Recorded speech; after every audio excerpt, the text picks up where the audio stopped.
Hey, good morning, everybody. It is Wednesday, which means it's another episode of Grant Teach Me Something. I forgot to dance. This is episode 18, which means we've been doing this for 18 weeks. Yeah, That's sir. a long damn time, but Yeah. hopefully you're getting stuff out of it.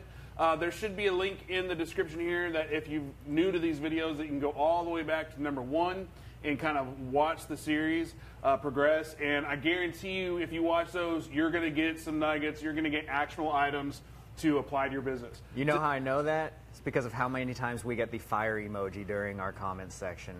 Fire? I don't even know how to do that. We're spitting fire. We're Yes, spitting so hot fire. therefore, if Call you're me watching dialogue. this, spit fire through emojis. Anyway, that being said, today we are going to be talking about negotiations, negotiation techniques. I'm assuming the overall principles of negotiations. Yeah. Maybe not so much like all the rebuttals that you're going to hear when negotiating for a house, but if you have questions, if you have comments, if you have ideas or things that you saw that worked real well or things that you saw are absolutely horrible, drop them in the comments. We'd love to see it.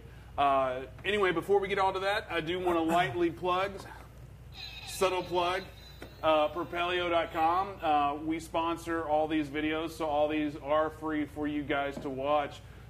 So if you need access to comps, you need off-market lead lists, you need your websites.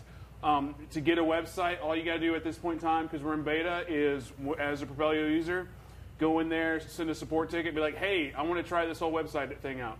And we'll get you one of those beta users. Also, we do a ton of these educational videos, so check it out. CreativeCashFlow, they do stuff creatively.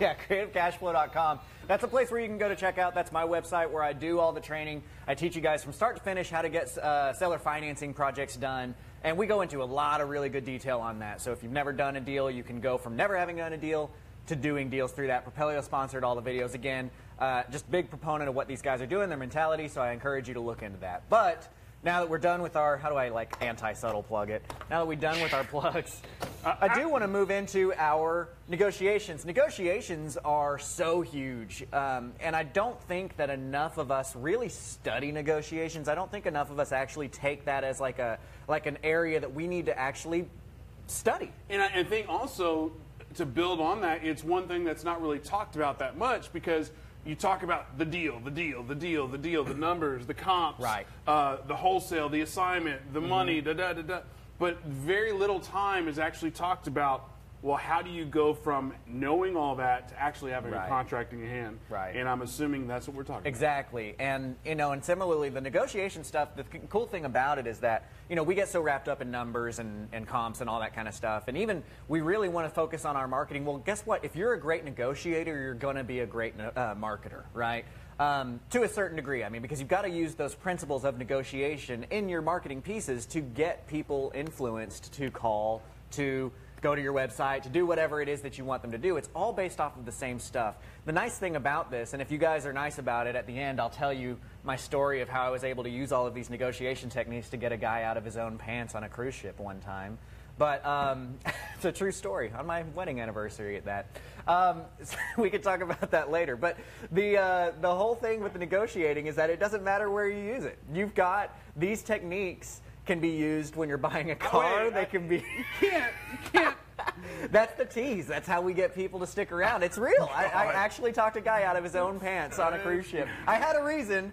It happened. But anyway, yeah, that's the tease. That's the tease. Stick around. Remind me at the end. But you can use it when you're buying a car. You can use it when you're trying to get a wife. Like anybody who's met my wife understands that she's way too good for me. And if I didn't know how to influence people correctly, then I would not have a wife that was so much superior. And on that note, you said influence a couple times, so might as well plug what that is from. Right. So the reason I'm saying influence is that a lot of these principles I'm going to talk about today are based off of the book Influence that we gave away last week. It's a really good book. It's what caused me. It was my beginning stage of starting to study negotiations and starting to understand, oh, wait a minute, there are psychological triggers here that are going to cause people to say yes, and how can we study that, and how can we employ that in our pitch? How can we employ that when we are at an actual house or talking to somebody on the phone, right? Yeah, because, like, excuse me, because I know in typical real estate conversations and circles, it typically goes from just find the pain. If you know the pain, then you can target your conversation to what their pain is. Right. So I think anybody familiar in the real estate world, they know the whole find the pain. Right, and I think that that's a very like rudimentary, very like, duh. Like, it's like, okay, that's like saying in order to negotiate, you need to try and get your price, and they're going to want to get their price, but you need to try to get yours, right? Like, okay, there's going to be, you need to speak to them, but I think let's unpack find the pain a little bit, right? Because I think that people say find the pain because it's a nice little trigger point. But what we really need to figure out is not find the pain. What we really need to figure out is what is going to communicate to that person. What does that person need to hear from us in order to say yes, okay? So, and before we get into that, if you watch these videos, because I learned stuff too, I don't know if it was like maybe 2 or 3 weeks ago, we were talking about how know what type of person they are. Are they a heart, mind, a head, heart, or gut person? Yes. Is that what we're about to That's exactly what we're about to So hit. I kind of steered it for you. Thank you. I needed you to do that. That's why I'm That's totally not what I was going to do next. So the thing is that you've got to decide, the person that you're going to be talking to, okay, whether it's on the phone or in person, everybody has a primary, a secondary, and a tertiary way of making decisions. And their decision center is going to be based on their head, their heart, or their gut. And this was taught to me by a mortgage broker that I can't remember his name, unfortunately, but he was going into closing techniques, and it was brilliant. And I've really latched onto that because it's very true. A head person needs to have all the details. Head person, you've got to throw all the numbers, all the details, every bit of possible content that you can throw at them, and they will then pick out the points that they need to make their decision. Is that like the whole engineer mindset? It's an engineer's mind. Yeah, that's it. A head person has an engineer's mind, and that's what they're going to be looking for. Is they want all of the details. They're going to be based on logic. That's the whole thing with being an engineer's mind. They want the logic of it all. They know like A plus B equals C. Therefore, anytime you present them A plus B, they're like, okay, all right, well, I'll give you C, right? So we need to understand how to approach that kind of topic. Again, they love numbers. They want the bottom line. They don't want you to waste their time. The heart person, I've got my notes here to make sure that I'm telling you everything I want to tell you. The heart person, they're going to be the ones that are making emotional decisions. They need to visualize that situation. A situation like that would be, because I've been in situations where you're trying to buy a house and the one thing they didn't want to hear is that you were going to turn it into a rental. Right. They wanted to hear that it was going to be fixed up all nice for a brand new family. Thank you for pointing that out. That is a great example of a heart person. Is they want, so what you're going to, the cues that you're going to see from a heart person, actually let me back up one. Let me give you things that, you know how the meme was like, things people say, right? Things head people say. They're going to keep steering the conversation back to numbers. No matter what you talk about, they're going to want to go back to that number, go back to the contract. They're going to become quickly disinterested whenever you start using any kind of emotional language about how things are going to feel, about how relaxed they're going to be whenever they do this, because they don't care. Surprisingly enough, I need to think this over is not a head person phrase, okay? If you have somebody being like, I just need to really think this over, don't assume that that's a head person. That's actually a heart person phrase typically. Heart people are the people that say, oh, I really need some time to think this over, because here's the thing. An engineer, a logic person, A plus B equals C, you present A plus B, it equals C. That doesn't take time to come to that decision. Mm-hmm. Somebody that needs to convince themselves to feel okay with a decision, that's an emotional person. That's a heart person, that person that needs to think it over typically. Now, granted, this is not 100%, right? There's going to be people saying that they need to think it over that are head people or that are gut people, but typically that's a heart person phrase. The heart people, they're going to give you clues because they're going to start talking about stuff like that. Like they don't want it to be a rental. They're also going to say, they're going to make their house an animate object. They're going to start talking about like the memories that they have in this house. They're going to probably mention family several times in this conversation. Like I said, I really need to think it over. That's typically going to be a heart person's kind of phrase. That's going to be something that they need to have time to convince themselves to be okay with that situation. And then what you're left with is you're left with the gut person. And a gut person is going to be somebody that needs to feel like they like you. Okay, a heart person needs to like you. A heart person, rapport is huge. They need to like you. A gut person needs to feel like they like you. They need just enough information in front of them that makes them be like, okay, I basically like this person, and then they can move on. And that's how a gut person That's how it got. Are we getting yelled at because we don't have our super sweet Propelio mugs? I'm sorry. Look, ooh, look at this. Notice the wonderful branding on the. I feel like Bates? What's the movie about the murderer that loves business cards? He's like, it's Christian Bale. Oh, American Psycho. Yeah, American Psycho. Look at the wonderful branding. It's embossed. So the heart person has to like you, okay? Rapport is huge for the heart person. Absolutely huge. One great way to talk to a heart person, because they are going to make their house an animate object. They are going to talk about the memories that they have in that house, all that kind of stuff. One great way to approach a heart person in your sales meeting is start talking to them and getting their input on how you would rehab that house, right? So like, for instance, I bought a house a year ago that was a classic heart person. She was an older lady. She had bought the house like in 1983. She's lived there since then. She's seen her family raised there, that kind of stuff.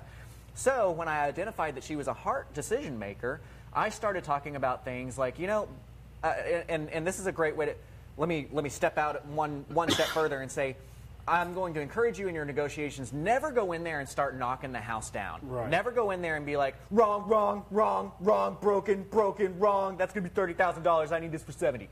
That's not going to work. What you need to do is go in there, nothing is a big deal.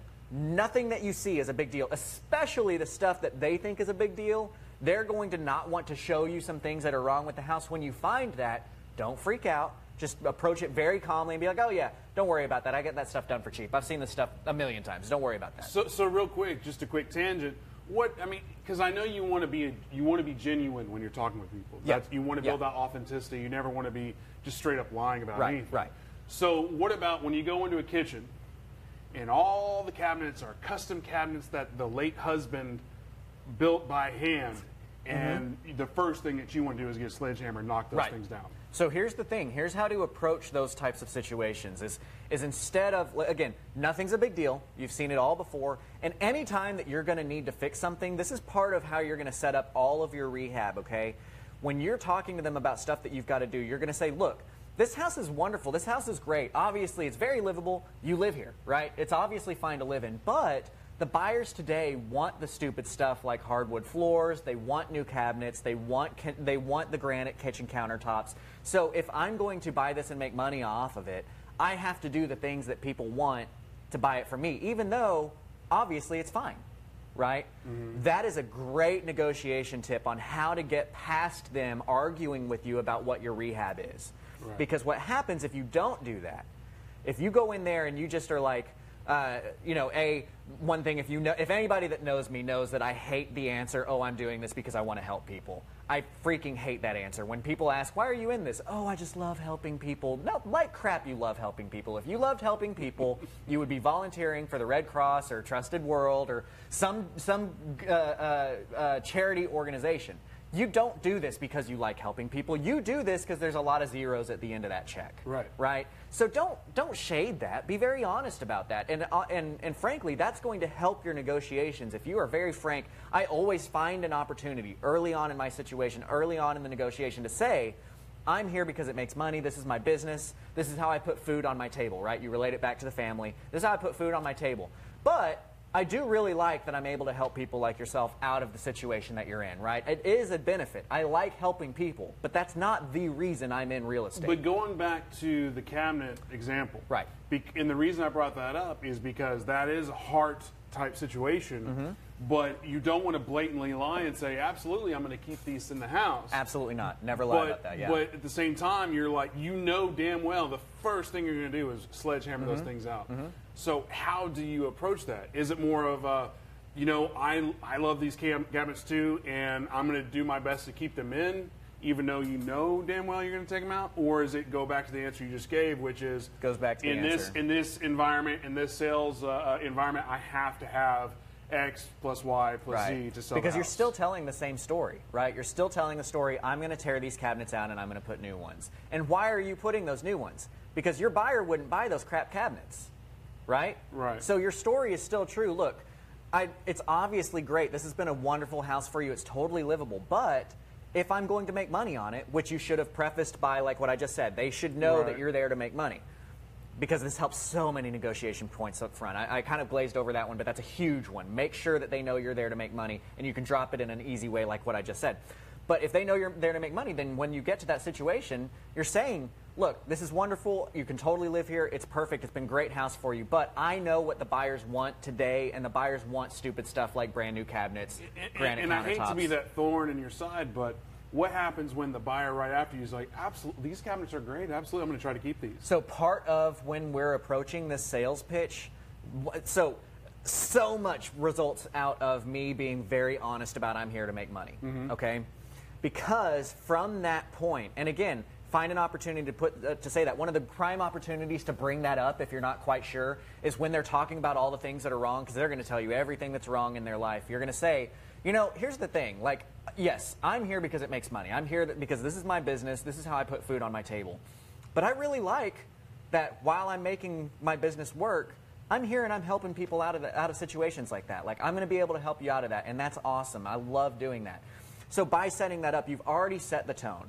You've already set the tone that you're very frank. You're not trying to shield anything behind them, and people really respond. Sellers really respond to you being honest about that, because so many new investors come in and load them with that bull crap of I'm here to help people, and they can see right through that. Here's the thing: if you are here to help people, and I'm going to answer you, I promise. When you say I'm here to help people, and then you sit down at the negotiation kitchen table, and they say I want 90, and you say I want to give you 70, and they say, but I need 90 because I've got to put $10,000 towards this, and I've got to pay $5,000 towards this, and I've got to blah, blah, blah, blah, blah, blah, blah. If you say no to that number, now you're not being consistent in their head. If you wanted to help them, you would give them everything they want, right? So you're losing credibility with them at that point in time. You gain your rapport at the beginning. You think that you're on their same page. But then at the end, when you don't do everything to help them and you told them that's why you're there, then now you're a liar, right? And now they can see through that, and it makes your negotiation very hard. If everything is predicated on the fact of, first and foremost, I'm going to make money. I'm here because it's my business. And everything else falls in line behind that, that situation of I want 90, I'm going to give you 70, and they say, but I need 90, you get to stop that negotiation with this beautiful phrase, I'm sorry, that just doesn't make business sense for me. Boom, done, and you move on. And they don't argue anymore. You've set up that negotiation from the start. One of the things that I like to tell people is, when does the negotiation start? When do you know that your negotiation period has started? The first ring. As soon as that phone picks up is when your negotiation starts. Before you even see the house. Right. Because you're like, again, going back to this tactic, you're trying to figure out, are they a head, a heart, a gut person? Right. What are the, what's the pain? Exactly. You should be taking those mental notes, if not actual, notey notes. Yeah. And you're saying phrases the whole time, right at the beginning, that you know are going to help at the end. Because when does the negotiation start for them? It starts for them when there's an agreement in front. When there's an agreement in front of them. They flip over to negotiation mode when you sit down at the kitchen table and you have an agreement in front of them. But you've been negotiating the entire time, so you have to set up everything here. That means that when you get to here and their switch flips, you've already planted all the thoughts in their head that you need for them to say yes to you, okay? One of those big items is I'm here to do business. Now, when you are I'm here to do business, you are also able to completely discredit everybody else that's going to come in here and blow smoke up their rear. So that guy that's going to go into that kitchen and be like, oh yeah, this is great, we're going to keep it, everything's wonderful, they're going to start seeing through that a little bit, because when they start talking numbers and that guy no longer is there just to help them and no longer is there doing everything they want, and things become mismatched in their mind, then they know that you're the real deal. Now here's the thing, I leave 80%, literally 75-80% of my first appointments, I leave with a contract. There's not an opportunity for another person to go in after me and tell them that, right? Because it's using these principles that we're talking about here. We want to help them, but it is a secondary need to our money. Before we get too far into the nitty-gritty and actually addressing some of the comments and questions, let's get to the third, the gut person. So that way we can at least define it, and then we can kind of go back and kind of see how they mesh and whatnot. So the gut person's going to make real quick decisions. They're typically going to present somewhat ADD, right?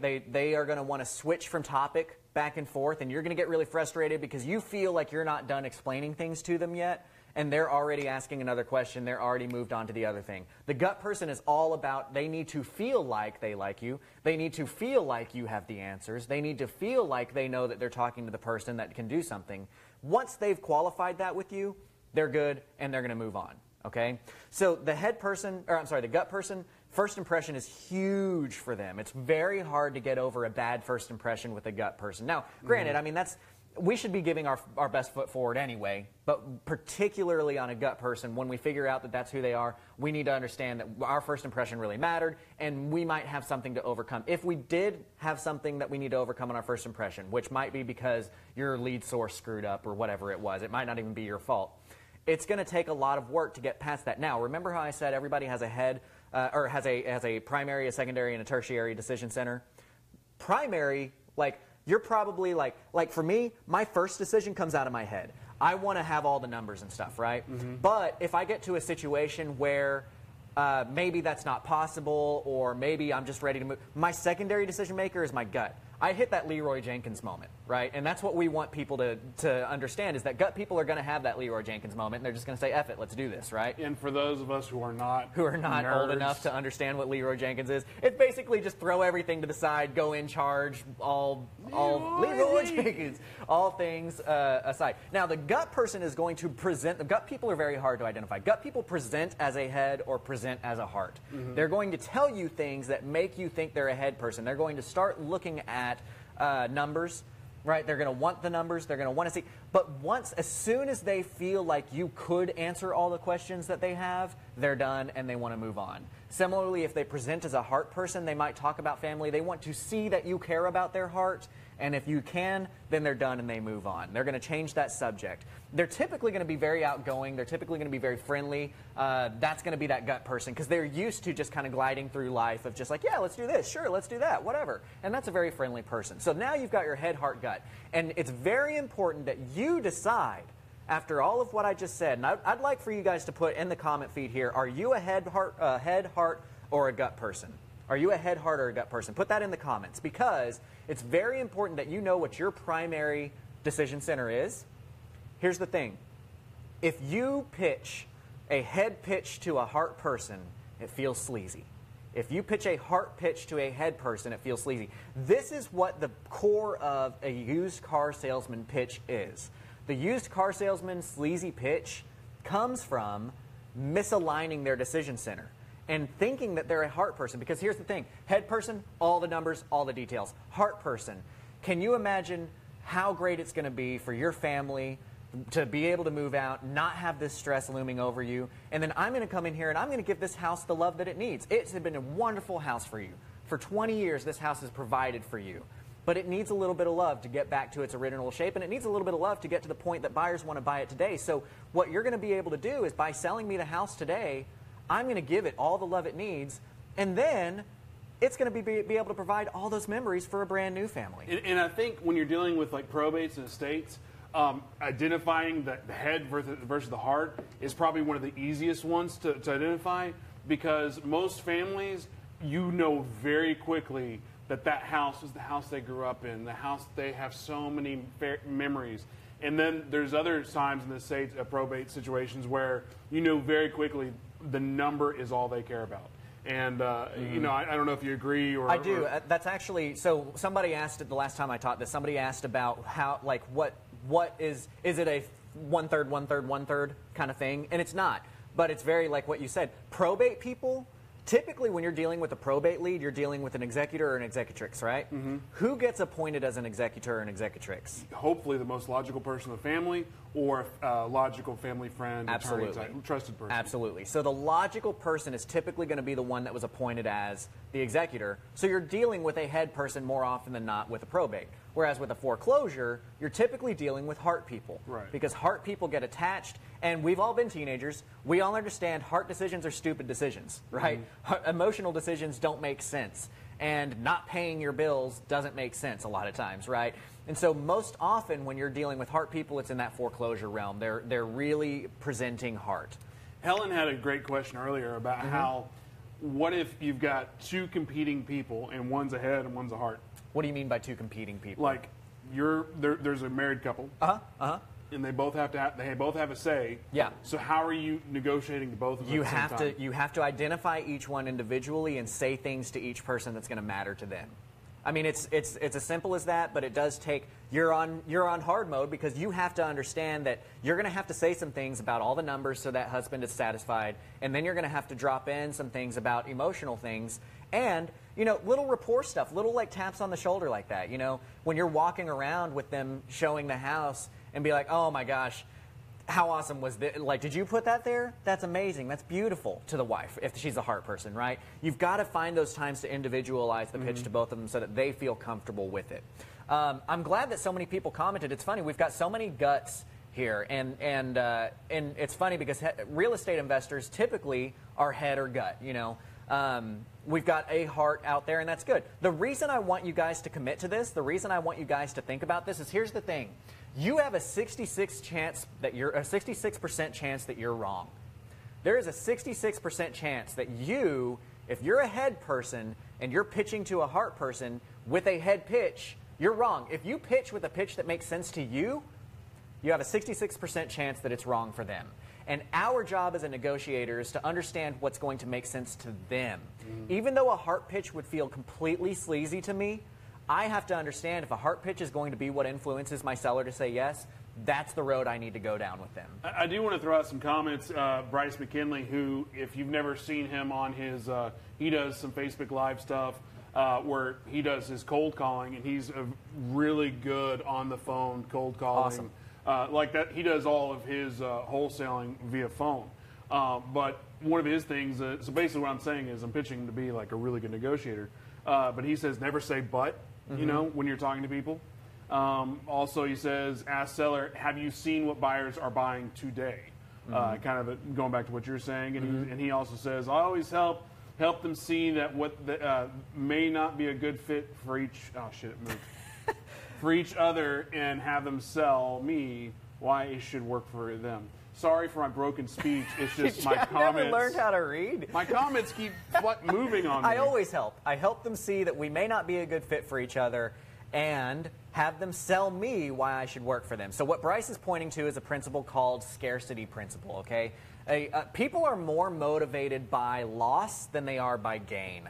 The scientific studies have shown like a young child, a young boy, will go, and if there's a bunch of toys out in the middle of the room, even if their most valuable toy, like the one that they usually play with the most is there, if there's one that's kind of obstructed by something, chances are that they're going to go to that one because they're afraid that somebody, like it's lost, right? They're going to go find that one. Loss is very motivating. Yeah, on that note, quick tangent, and I don't know if this defines just me or everybody, but say I hypothetically go to a casino. And hypothetically, I leave the casino, you know, a winner, but not as winning as I want to be. Right. So even though I left the casino with money, I still leave like, fuck, man, that was a waste of time. Right. Even though I left with money. Right. I don't understand that. It's engineered that way because again, loss motivates people to do something. It's that whole like limited time offer. Anytime there's a limited time offer, that's a scarcity principle. What Bryce just pointed out there, that's scarcity principle. Saying, I only have enough money to buy 4 houses this month and I've got 7 more appointments this week, that's a scarcity principle. That's trying to get people to act based on the possible loss that they may incur by not moving forward with you. So yeah, that is one way of doing that kind of deal. So I'm trying to look through here. Yeah, I don't, Corey, you know, when you show up here in your sweats with, you know, anatomy out of your pocket, I don't know if that's a winning strategy, but, you know, let me know if that's wrong. Bryce was saying negotiations start with the first no. That's very typical. And I want to approach that one too. So that's kind of that's a Chris Voss way of looking at negotiations. Chris Voss wrote a book named Never Split the Difference. Chris Voss was a hostage negotiator for the FBI, and it's a decent book. Okay, it's got some cool ideas inside of it, but in my opinion, just being candid, I feel like most of it is outdated. What I don't like anecdotal, well, when I used to negotiate, this is how I did it. What I do like is scientific reasoning why people make decisions. Chris Voss is when I used to negotiate, this is how I did it. And one of his principles is the negotiation starts at no. However, I do kind of agree with that point in the fact that the way that he draws that out is like, how good does it feel when, you know, because we've all gotten that pitch from like a cold call pitch that's like, you know, how would you like to have the fastest internet in your area for only $20 a month. Wouldn't that be great? And they're trying to get to yes, right? Because one of the really outdated methods of negotiation is never give somebody the opportunity to say no. And I say it's outdated even though everything matters. You should always incorporate things into your, so I still try to stay away from no a little bit, but it's very like only get to yes, only have them say yes ever. So at the end of the negotiation, you can be like, well, you've only said yes this whole time. Why are you saying no now? Chris Voss points out, how good does it feel when you get that call and they're like, give you this stupid presentation just to get you to say yes? How good does it feel to just be like, no, that's not what I want, right? No feels really good because it gives you power, okay? Mm-hmm. So I do agree with Chris Voss on that point of give them an opportunity to say no fairly early on so you get no out of the way and they understand they're allowed to say no, and now you're at this totally candid, like they can say yes or no if they want. You're going to tell them you're here to make money. Y'all are having a truly candid conversation about how you're going to buy that house. And there's another, I hate that I can't remember it, but it's the big trainer buyers negotiating class that the Homevestors guys teach. Okay. I forgot, Jason Riney would know better if he's watching, but I don't know, I think he's in Vegas right now. But it was all about that whole pendulum shift. Like if you're over here and they're over here, it's all about just constantly switching the pendulum to like either match them or go away from them. That way they're always chasing you, or it's that whole dancing thing. Yeah. And I wish I was more. I feel stupid for bringing it up because I'm not knowledgeable enough to bring it up. But what I'll do is I'll get Jason to kind of, hey, what's that link? What's that? Sure. And I'll have it dropped in the comments for later. So, so there's our core principles, and we'll start trying to wrap up here. There's so much more that goes into negotiating. One of the things that I'm working on, today we'll be filming a negotiation series. That's going to be going up on CreativeCashFlow.com. I mean, there's so much more. This is a science. This is something to study. Just to give you my own personal story, when I started this business, when I first began, hopefully this aligns with some of you guys, negotiating was literally my weakest point. Negotiating was like the thing, like I knew how the deal worked, exactly what you said before. Like I had all the knowledge. I knew how the transaction worked. I knew if it was a deal or if it wasn't a deal. But sitting in front of a seller and trying to get them to give me their house and let me take over on their payments scared the crap out of me. I didn't know anything that I was doing. And what finally knocked me out of that, and I occasionally have these moments with a lot of things where I'm like, I'm just not good at that. What finally got me out of that is if you've read the book Rich Dad, Poor Dad, in there, one of the things he said is like people who have a lot of money didn't get there by accident. They got there by getting good at money. If you want a lot of money, you need to get good at money. You need to understand Michael Jordan wasn't the best basketball player just because he was the best basketball player. He studied the game. He practiced the game. He went through. Peyton Manning, oh my gosh, we all know about Peyton. We all know. People who follow the NFL know about Peyton Manning's preparation routines, how much time he put into being the best quarterback that was out there on the field. So we need to understand, if you're weak in negotiating, study negotiations. This is a field that everybody has used for centuries. There is other information out there. Whereas, on the real estate world, you're basically stuck to, if you want real information, you're looking at Propelio.com's classes. You're looking at CreativeCashFlow.com. You're finding these few little places that are specifically on, where's my subtle plug? Specifically on real estate training.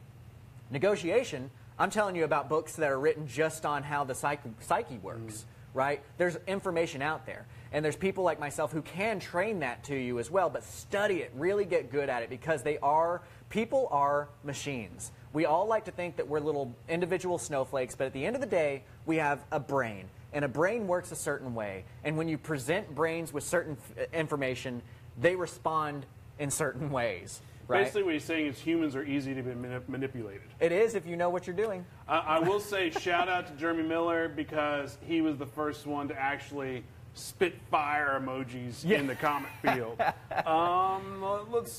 Because I know you have a couple more things to get to. Well, what I'm probably going to do is, because we did get to have such a good conversation about the head, heart, gut, is I think we're gonna hold off on remaining points on negotiations, and we're going to take a negotiations part 2. Okay. You're not going to talk about you're wrong right now? I did. There's a 66% chance that you're wrong. But you're wrong. There's a 66% chance that you're wrong. It is very, very important that we are pitching to the person the way that they need to be pitched to, not the way that makes sense to us. That is actually the first thing in all of my personal mentors, all of my training, the first thing I have to hammer out of them is to stop pitching the people the way that you would want to be pitched. Right. Because you are not facing foreclosure. You are not in the situation that they are. Because it goes back, that's why you need to understand how you are, because when you're pitching, you'll probably just revert back to how you want to be pitched. And then, again, if you're a head and they're a heart, you don't want to come off as sleazy. Basically, the one person that I've never been able to actually get into buying a house, and it was their fault, is because they were about it because it was going to help their family. They were about doing real estate investment because it was going to help their family. It was a single mom. That was what she was all about. She could not stop pitching family pitches to other people. Head people wanted the numbers, and she would be like, yeah, so I'll buy it for $220,000, which means that you're going to be able to take that money and buy a new house for your family and move in and be comfortable. The guy's like, yeah, but how long are you going to, that kind of stuff. And I was there, and I'm like, stop. Give him the answers he's looking for. Right. You have to turn yourself off. You don't matter. You don't matter at all, right? I will say, just because and this is not necessarily what this video is about, but in negotiations, there's the whole saying of the first one to talk loses. So if you say 100,000, silence. And if it's a 15-minute silence, that's fine. Just be quiet. And I want to also point out that you're going to buy houses differently than I buy houses. I'm going to buy houses differently than Ryan buys houses. We're all going to find our own little niche, and we're all going to be successful in that niche. But I'm giving you ways to start that, because you'll notice today I didn't give you a whole lot of call-in responses. We can do a deal like that. We can do a class like that where I give you hear this, you say this, it leads to contract. But what I gave you today is principles. I've got another class I can give you more principles to base on, but that's what it's all about. You've got to factor this in for how it works for you. I have a silver tongue. I can talk myself into anything. So whenever I face that, I'm not a big silence guy. I wish I was. That's really the way that I should do it, is give the offer and just wait on them. But I give the offer, I wait long enough for them to have an opportunity, and then I talk them into stuff. But that is also, I'm a very advanced negotiator. I am able to pick up on these things and use principles like we're talking about here to further get to that contract, and it works for me. But for a lot of people, for most people, you need to have that silence and just shut up. So let's hear about the pants. Let's hear about the pants. Well, first, before I say that, somebody asked what's a good book to start off with negotiating. Bryce throws out The Like Switch. I haven't actually read that one, so I'll pick that one up. My core of everything is based off of Influence by Robert Cialdini. It sounds like is what his actual name is, that Helen let me know earlier. It's Cialdini, Cialdini is how you spell that. It's a phenomenal book. Okay, so how did I talk a guy out of his pants? Well, I thought I might be able to get into some more principles of the negotiation today, but we had a good conversation about the head, heart, gut, so I won't be able to point out all the little things that I was doing with this. But here's the situation. I went on an anniversary cruise with my wife and a couple of our friends, and apparently everybody but me got the memo that when you go on a cruise, you're supposed to have like one really nice outfit. So that you have, because there's one like formal night where you go and you have it, and you're not allowed in the dining room if you don't have black slacks and a nice shirt. And fortunately, I had jeans and I had my boots and I had a nice shirt, but I didn't have any black slacks because I didn't get the. Oh no, I had boots because I didn't get the memo on that. Well, I'm sitting there and I want to have this nice anniversary dinner with us, right? But I didn't have a way of getting in. So what I did is I started walking around the cruise ship, scoping people out, and I realized that all the employees were wearing these nice black slacks. And so I was like, okay.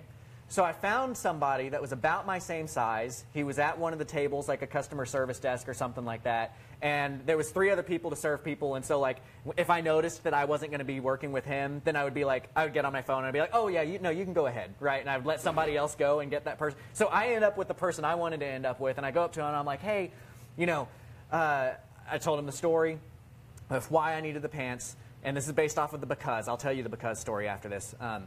I told him why I needed the pants, and I was like, so I noticed that all you guys have these black slacks on. Is there any way, like, do y'all have, like, can I buy some of those slacks from the cruise ship or something like that? Like, do you have any extra ones in the back that I can buy? And he's like, no, I'm sorry, I don't have that. And so then I just kept him talking, got the rapport building, got things going. open-ended questions, got him to like me, blah, blah, blah, until eventually he was like, well, what size are you? And I was like, got him, coach.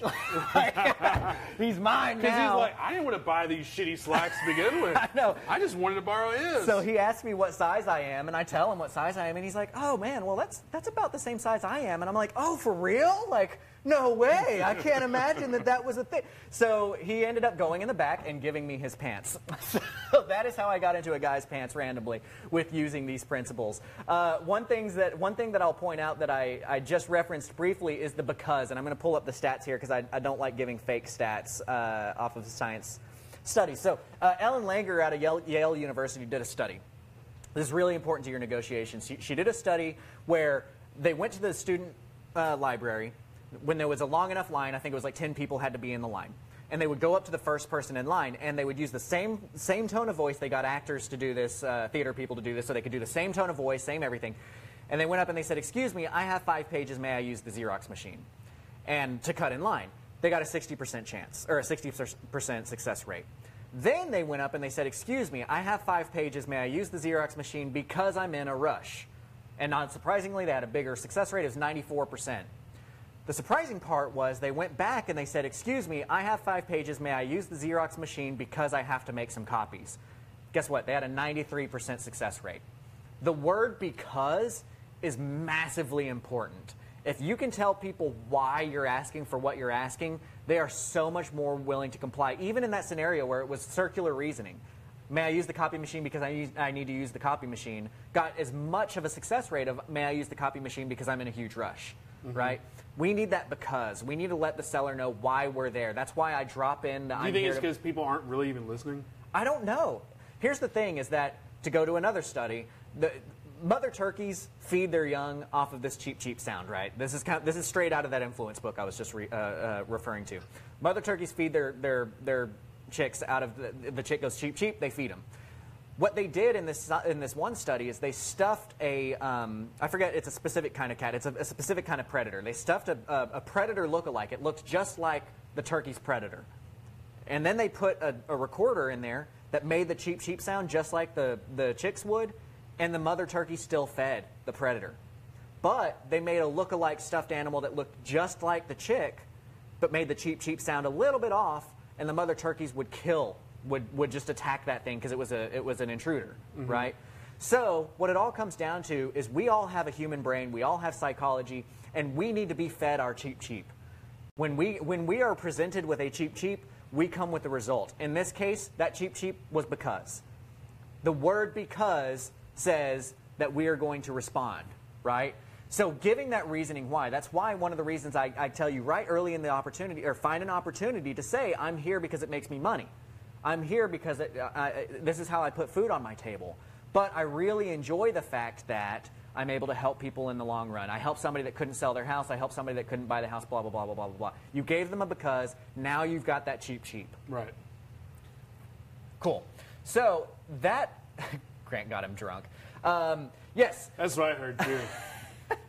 Well, hey, if you liked what you saw, please give us some likes. Please give us some loves. Please give us the fire emojis because I want fire emojis. Exactly. That's really good. That's really good. If you give us some likes, give us some shares, get it out there. I hope you like this content because you need this content. And we've been putting a lot of effort into doing this stuff. I mean, we're busy. We've got a lot of stuff going on. Propelio's got a really great software going on, and we take time out to do these kinds of classes, so reward them. And go out for their, like they've got a 7-day free trial. You can sign up, check it out, see how things are going. You can even sign up for the beta. It's a limited beta. Scarcity. Because it's limited. Because if you support them, that's how you support these. As you continue to support Propelio, that's what lets us know that this is working. This is something that you guys want to see. So support the software. And it's, by the way, a great piece of software. So go out, check out Propelio.com. There is a free 7-day free trial. Similarly, on my website, there is a free 7-day free trial for the Academy. So you can check it out, see what the videos are like. CreativeCashFlow.com. I take you from the beginning to the end. get you taken care of with everything that you need there. I really enjoy this topic. We're probably going to have 2 or 3 more Grant Teach Me Somethings based on negotiations, because there's just such a wide array of stuff that we can talk about. But continue to comment, continue to have conversations. If you have books that you like about negotiating, please comment that in here. If you have any questions, let us know. We like to follow up with these things and move forward. And we need at least 1,000 likes and comments, because if we don't, we won't have Grant back. Yes. Don't forget that Propelio is going to be out in San Antonio, for those of you who are out in San Antonio, on April 23rd. April 23rd, and I am also desperately trying to plan something in Houston for the 24th. Don't quote me on that, but that's just because if I could find a venue in the next day or two, we're going to go ahead and light that on fire and go for it. Awesome. But San Antonio is definitely a go on Monday, April 23rd. Looking forward to that. He's actually going to be a sponsor / 7-minute speaker. What? But, you know, that's not what this video is about. It's all about negotiations. So keep the conversation alive. Keep those comments coming. Keep those likes, the shares. We'll see you next week. Like Grant said, all about the Propelio, all about the creative cash flow. And keep on studying negotiation techniques through learning and practice. Yes, so we'll see you next week. Grant Teach Me Something every Wednesday at 11. Until next time, keep on learning. And we